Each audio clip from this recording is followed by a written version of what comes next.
Chat in Brightspace, a Brightspace tip brought to you by the Anne Arundel County Public Schools Office of Instructional Technology.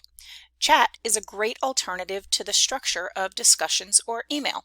Chat allows me to set up a small group discussion where I could invite students that are completing a project together, or it allows me to host something like office hours where I can allow students to pop in if they have a question and leave as they get those questions answered. The first step to setting up chat is to make sure that it's added to your navbar.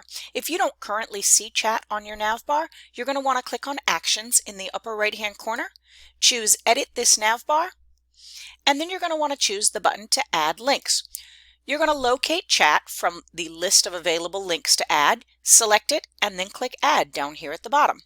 One more thing to note about adding a link to your navbar is that you can drag these into any order that you would like so that your navbar has the best function for your course.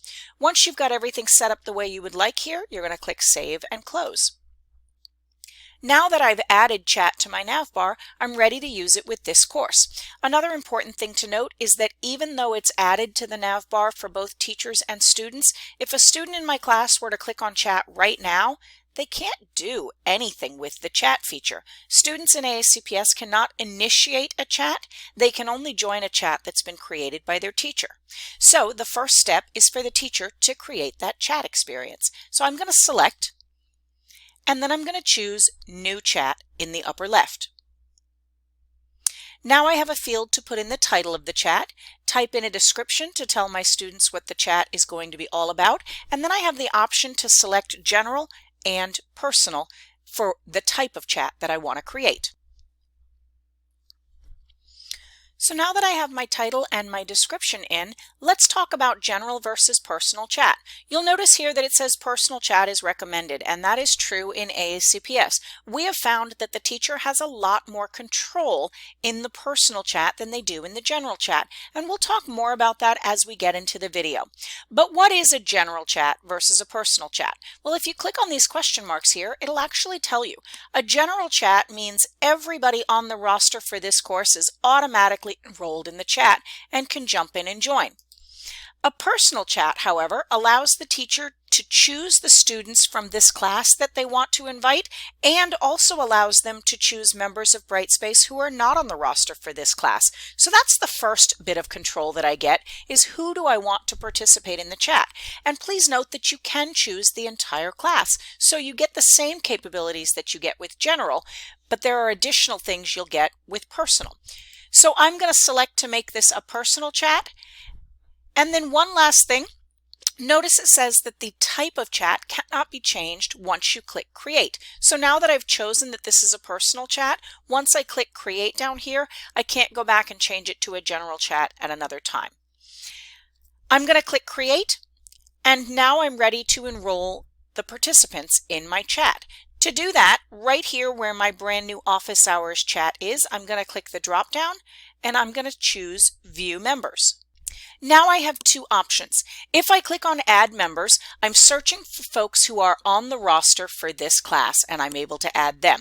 If I click on Add Personal Contact, it allows me to search everyone in Brightspace and AACPS to find people who are not on the roster in this class. I'm going to stay with people in the class, so I'm going to click on Add Members. If I want to add the entire class, I can simply click this checkbox right here next to last name, first name, and it will select everybody on the roster. If that's not what I want, and this is just a small group meeting, I can select a couple of students and click Add. Now that I have my chat set up and my people invited, I click Done. In order to enter into the chat and begin chatting, I simply click right here on the link to the office hours, and it opens the chat experience for me. After I've entered in a message, I click Send. As students join, they will be listed over here on the participants on the left-hand side, and as they type in their own messages, they will be listed in the center. One important thing to note is there is no anonymous posting in Brightspace. Everyone will be identified on the participants list, and everything that they contribute to the chat will be attributed to them here on the list of the ongoing chat. Let's switch over and take a look at what chat looks like for a student who's in my class. Here we are on the student's dashboard in this course. If they click on chat, They will see that I have created and begun a chat for them, and when they click on the link, they can enter into the chat. They can see that Ms. Brown is currently here in the chat, that she has posted a message welcoming everyone, and they have the same box down here at the bottom to type in a message. When the teachers or students are finished with their discussion, they can click Exit Chat. This allows students to come and go as they have questions, but they're not required to stay the entire time. So if this student has had his questions answered, he can click Exit the Chat, and Ms. Brown is still here, ready for another student to enter into the chat. Let's switch back to her view. So at the end of office hours, the teacher can also click to exit out of the chat. One of the reasons that we prefer the personal chat, and one of the things that we highly recommend, is that after a session has been completed, that the teacher go in and remove those students as members of the chat. That's important because right now these students can access the chat again even though the teacher has already left. So if I don't want my students in that chat engaging with one another without me present, the best practice is for me to remove them. And the way that I do that is right here on the same drop down, again, next to the chat. I'm going to go to View Members again. I'm going to check the box up here at the top to remove them. Notice it does not check me, so I'm not removing myself from the chat, but I am selecting them. I click Delete, confirm that I want to remove them, and then I click Done. By removing those students from the chat, it will prevent them from re-entering this chat without me being present. I can re-add users at any time. So if I want to reuse this chat on another day, I simply click the drop down again, go to View Members, and I can add them from the roster or add those personal contacts all over again. One final thing to discuss with these chats, and that is transcripts. When you click the drop down once again, you have an option to view the sessions, and that means every time that this particular chat has been used. When I select View Sessions, you'll see this one has only been used this one time, but when I click on it, it shows me the transcript of the entire discussion that took place in this session. And again, everything is attributed to the user that actually posted that message.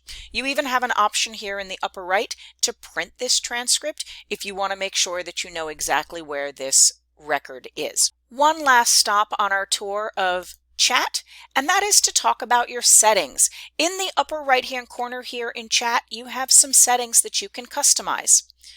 The first option right here at the top for the teacher is to choose how you want your name to display in your chat sessions. My name in Brightspace is Tracy Brown, but my students don't call me Tracy, they call me Mrs. Brown. So the way I want to appear in a chat session is as Ms. Brown. Please note students cannot change their alias. That is only for staff members. Another interesting option here in the settings is to choose the order of the messages. They can be displayed newest to oldest or oldest to newest. And then finally, the important stop here in our settings are these message alerts. Do you want to be notified every time a new message is posted, every time someone enters into this chat room, or every time someone leaves this particular chat? That way, if you're doing something like office hours and you're trying to multitask while you have this chat room open, you can be notified anytime someone enters, leaves, or posts a new message. Once you've configured your settings, click Save, and you're right back to the option to create a new chat or enter an existing one. Back to those student settings, students can turn on the notifications and they can change the order, but once again, they cannot change their alias. That is only for staff members.